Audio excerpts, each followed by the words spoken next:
A new variant of the coronavirus is causing a lot of concern today. The World Health Organization met earlier today to name it the Omicron variant. It was first detected in South Africa. The U.S. government announced this afternoon that as of Monday, they will suspend travel from 8 African countries.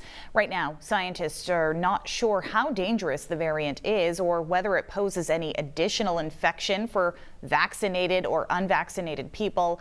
Those travel restrictions will not apply to U.S. citizens and permanent residents returning to the country. In Maine, the situation remains dire as records are still being broken. The Maine CDC is reporting 327 Mainers in the hospital with the virus. That's up from the previous record of 314 set on Wednesday. Right now, 108 people in Maine are in critical care with COVID. 32 are on ventilators. There are only 55 critical care beds left in Maine that are not being used. Now, these record highs are very different from a year ago, before the vaccine and before the Delta variant. Northern Light Health recently interviewed some of its nurses treating COVID-19 patients. Many hospitals are not letting visitors into their COVID wings, not only journalists, but also patients' families. Tonight, we're taking a closer look at the people in the hospital and the nurses trying to keep them alive.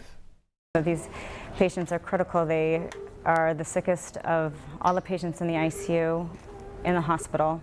They're scared. We're scared and worried for them. It's emotional. They're tearful, and a lot of them are saying goodbye because they don't know if this is going to be the last time that they talk to their loved ones. Doctors and nurses all over Maine are desperately trying to keep COVID-19 patients alive. The nurses are tired. It takes a toll emotionally, physically on the nurses. The majority of ICU patients in Maine are not vaccinated against the virus, state health officials say. At some points, it's been 100% of people in the largest ICUs in Maine who were not vaccinated. We're seeing patients that are in their 20s, 30s, that are unvaccinated and on ventilators and otherwise healthy. The number one thing that they say before we have to send them down is that they wish they had gotten vaccinated. We just proned him at 6. Public health leaders say despite record numbers of people in the hospitals, there is no plan as of yet to bring back statewide mask mandates, leaving the choice up to businesses and people. Is shifted from a public policy responsibility to an individual responsibility. The situation that we are in and the risk that people face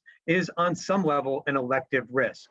You have a tool now that we did not have a year ago, and those are the vaccines.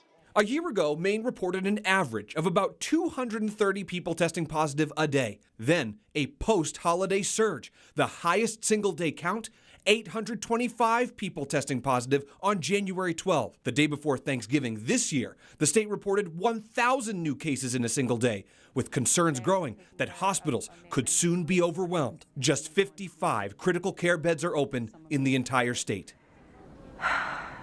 Sometimes it feels like there's no light at the end of this tunnel. Although the U.S. CDC ranks Maine as the 3rd most vaccinated state in the country, the spread is uneven. In some counties, more than 75% of people have a final dose. In other counties, it's under 60%. Those least vaccinated counties also have the highest rates of new infections. I know people are tired. We're all tired. But there is one way out of this pandemic, which is vaccination.